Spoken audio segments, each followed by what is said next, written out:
are no longer where we stood a decade ago, dazzled by changes whose relationships to one another were unknown. Today, behind the confusion of change, there is a growing coherence of pattern. The future is taking shape. In a great historical confluence, many raging rivers of change are running together to form an oceanic third wave of change that is gaining momentum with every passing hour. This third wave of historical change represents not a straight line extension of industrial society but a radical shift of direction, often a negation of what went before.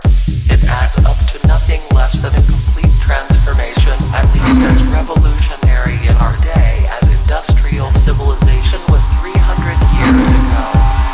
Furthermore, what is happening is not just a technological revolution but the coming of a whole new civilization in the fullest sense of that term.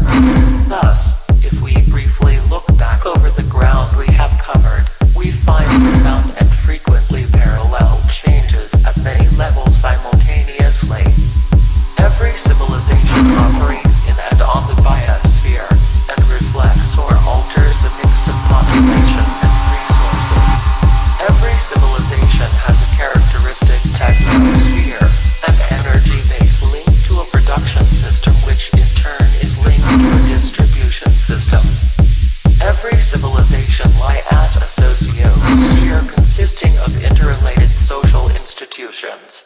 Every civilization has an infosphere, channels of communication through which necessary information flows. Every civilization has its own power sphere.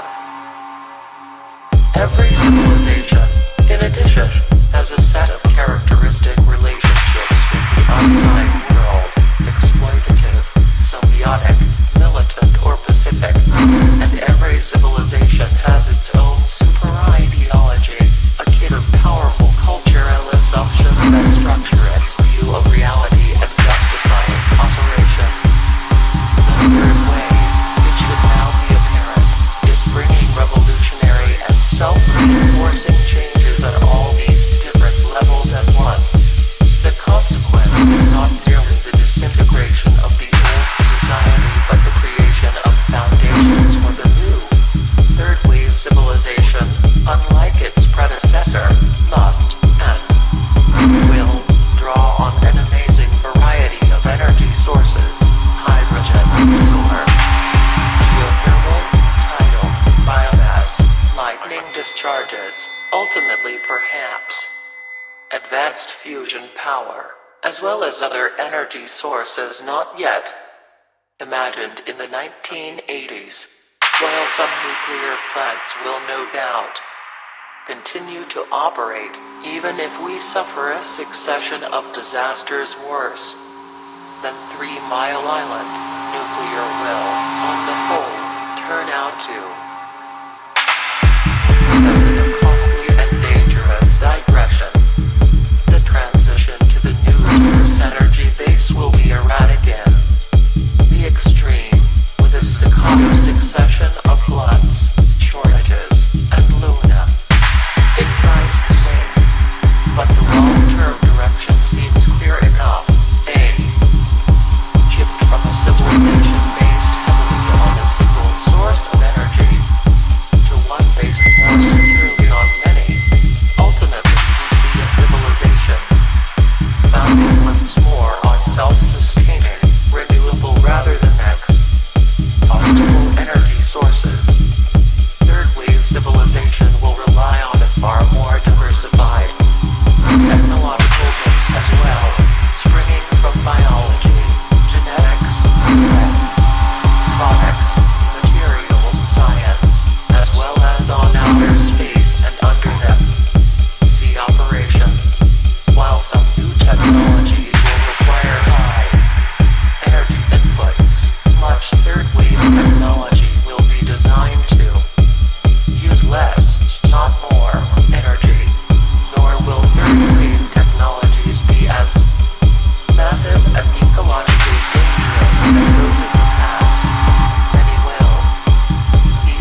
increase information, including imagination. Through imagination and information, substitutes will be found for many of today's exhaustible resources, although this substitution, once more, will all too frequently be accompanied by drastic economic swings and lurches. With information becoming more important than ever before, the new civilization will restructure education, redefine scientific research and, above all, reorganize the media of communication. Today's mass media, both print and electronic, are wholly inadequate to cope with the communications load and to provide the requisite cultural variety for survival. Instead of being culturally dominated by a few mass media, third wave civilization will rest on interactive, demassified media, feeding extremely diverse and often highly personalized imagery into and out of the mind stream of the society.